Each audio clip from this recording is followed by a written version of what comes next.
2018-жыл 14-июнь Алла Тааланын ыйык болгон Рамазан айында акыркы күндөрүндө турабыз. Урматтуу мекендештер, биз азыр ушул күчүлүк арасында өкүлчүлүктө окуган балдардан бир-эки каалоо тилек. Бүгүнкү биздин мекендештерге өзүңүздүн каалоо тилегиңиз эки сөз. Биринчиден ассаламу алейкум, урматтуу мекендештер. Мен биринчиден сиздерди ушул айт майрамыңыздар менен куттуктайм. Жараткан Аллах Таалам кармаган орозоңуздарды, окуган намазыңыздарды, берген зекет садакаларыңызды бүт баарын кабыл кылган болсун. Инсандык кылып, пенделик кылып, билип билбей, көрүп көрбөй, угуп укпай кылган күнөөлөрүбүз, каталарыбыз бүт баарын түп тамыры менен кечирген болсун. Мындан кийинки жашообузда Аллах Таалам Кур'ан-ы Каримде буйругандай, пайгамбарыбыз саллаллаху алейхи ва саллям көрсөтүп үйрөткөндөй жашоону ар бирибизге насип этсин.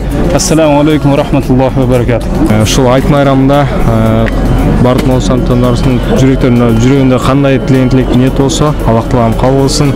Дагы бир жолу айт майрамыңыздар менен куттуктайбыз. Ар бирибизге ошо мүмкүнчүлүктөн пайдаланып, кыргыз мамлекетибизге, Кыргызстаныбызды куттуктайм. Жана ошондой эле Москвадагы бардык момун мусулмандарды айт майрамдарын куттуктайм. Ушул жалпы мекендештерге өзүңүздүн бир каалоо тилегиңиз майрамдык. Бул 2018-жылдын ушул Рамазан айындагы айт майрамы менен Ороз айт майрамы менен жалпы мусулмандарды куттуктайбыз. Аллах Таалам баарыбызга ушул бекем ыйман, ушул Аллахтын жолунда кызмат кылган жигиттерди эч качан кадамдан тайдырбасын бул жолдон иншалла. Ушул Кыргызстан келечеги үчүн ушу жаштарды азыр ушу иншалла кичине тарбиялап, дин эмне, илим боюнча кичине сабак өтүп иншалла бул жакта жалпы өкүлчүлүк жамаатына жакшы иштерди кылып атабыз. Чогуу иншалла. Бүгүн ошо чогулуп, ошо кызматка келдик иншалла. Ошол мен айта турган иншалла ушу баары майрамыңыздар менен иншалла ыраазы. Ушул сизди көрүп жаткан жалпы мекендештерге өзүңүздүн бир жакшы майрамдык каалоо тилегиңиз. Мен бардык дүйнөдөгү бардык мусулмандарга айт майрамы менен куттуктайм. Дайыма ушундай биргеликте орозону тутуп иманыбызды бекем кыла берейик. Машалла, Алла разы болсун сизге дагы. Ассаламу алейкум. Биринчиден силерди куттуктайм айт майрамыңар менен. Аллах Таала туткан ордуңар кабыл кылсын. Ушул жерде канчадан мусулман туугандар келип, орун алып мечиттен намаз окуган ниет кылып келет. Ошолордун дагы туткан орозолору, оккандар кабыл болсун. Ассаламу алейкум, урматтуу момун мусулман бир туугандар. Сиздерди ушул бүгүнкү айт майрамыңыздар менен ушул Кыргызстан дин башкарма өкүлчүлүгүнүн жамаатынын атынан куттуктайм. Ошондой эле берген садакаңыздарды, туткан орозоңуздарды Аллах Таалам акыретте оң жакынан берген болсун. Келип намаз окуп кетиңиздер, иманыңыздарды бекемдеп кетиңиздер. Пайгамбар саллаллаху алейхи ва саллям өзүнүн хадисинде "Ман ахабба лиллах ва абгада лиллах ва а'та лиллах ва мана'a лиллах фақад истакмала ал-иман" дейт. Ким Аллах үчүн жакшы көрсө, Аллах үчүн жаман көрсө, бергенин Аллах үчүн берсе, бербегенин Аллах үчүн бербесе, чындыгында ал ыйман толуктады дейт. Ошондуктан жалпы мекендештерибизди ынтымактыкка, биримдикке чакырып кетебиз. Жалпыңыздардын Аллах Таалам орозоңуздарды кабыл кылсын. Айт жалпыңыздарга маарак болсун. Ассаламу алейкум, урматтуу биздин мекендештер, Москванын тургундары, сиздерди бүгүнкү айт майрамыңыздар менен чын дилимден, чын жүрөгүмдөн куттуктаймын. Аллах Таала ар бир кылган ишиңиздерге чексиз ыраазы болсун. Көптөгөн аалымдарыбыз, көптөгөн устаздарыбыз какшап келатат. Ушул 11 айда такыба болгула, такыбалыктын мааниси менен 11 ай, ушул 1 ай кантип жашасаңар, 11 айда ошентип жашагыла дейт. Ар бириңиздер ушул орозодо кандай пайда алган болсоңор, ошол 11 айда дагы ошондой жашоону насип кылсын. Жана сиздердин ишиңиздерге ошо периштелешкен жолдо чогуу жүрө берели. Рахмат сиздерге дагы. Өзүңүздүн жалпы мекендештерге каалоо тилегиңиз, жана ошондой сиз албетте Кыргызстан ата энеңиз көрүп турат, көрөт телефон аркылуу болсо дагы жалпы ата энеңизге, жалпы кыргызстандыктарга, жалпы Москвадагы мекендештерге каалоо тилегиңиз. Ассаламу алейкум, мекендештер. Баарыңыздардын кийип келген ыйык айт майрамыңыздар менен баарыңызды куттуктайбыз. Иншалла ошол айтта Аллах таалам кылган дуаларыбызды, кылган тилектерибизди баарын иншалла кабыл кылган болсун.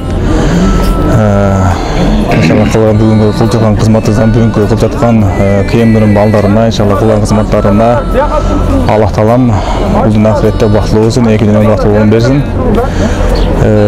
Баарыңыздардын бир жолу айт майрамыңыздар менен куттук болсун. Бисмиллахир-рахманир-рахим. Мээримдүүлөрдүн мээримдүүсү, райымдуулардын райымдуусу, бүткүл ааламды жаратуучу Аллах субхана таалага чек-чексиз мактоолор шүгүлөр болсун. Абдулла бин Умар баяндаган хадисте пайгамбарыбыз Мухаммед саллаллаху алейхи ва саллям мындай деген: Аллахтан башка Кудай жок экендигине, Мухаммед саллаллаху алейхи ва саллям анын элчиси экендигине түздөн-түз күбөлүк бермейинче, намазды туура толук аткармайынча, жана закет бермейинче алар менен согушууга буйрулдум. Жогорудагыларды аткарса, исламдын акысынан болгон жаза малдарын жана жандарын менен коркой алышат.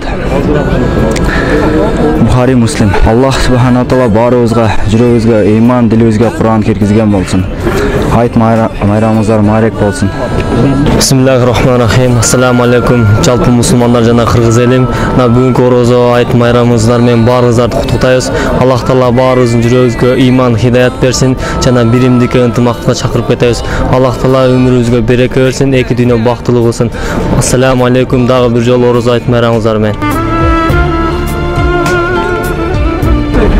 Урматтуу мекендештер, биз дагы эле суроо жоопту калоо тилектер улантмакчыбыз. Өзүңүздөр көп турганда менин артымда жалпы өкүлчүлүктүн жааматы исалы болуп турушат азыркы учурда.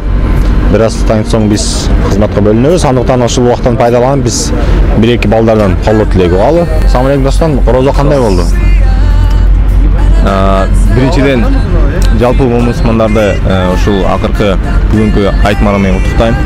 Жараткан Кудай Таала ушул Рамазан айында туткан орозодун баарын кабыл кылган болсун.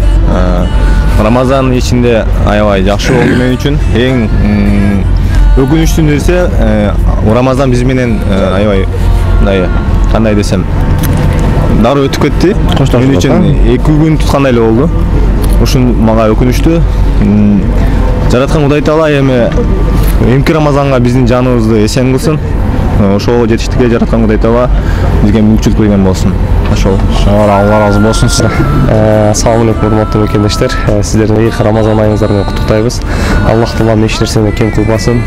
Бардык балайкырсыздан, бардык жамандыктардан алыс кылган болсун. Ар дайым үй бүлөлөрдө тынчтык болсун. Мекенибизде Кыргызстаныбыз өнүгүп өсө берсин. Ассаламу алейкум ва рахматуллахи ва баракатуху. Аллах таала бүткүл ааламдагы мумин мусулмандардын туткан орозолоруну, окулган намаздарын Аллах таала кабыл кылган болсун.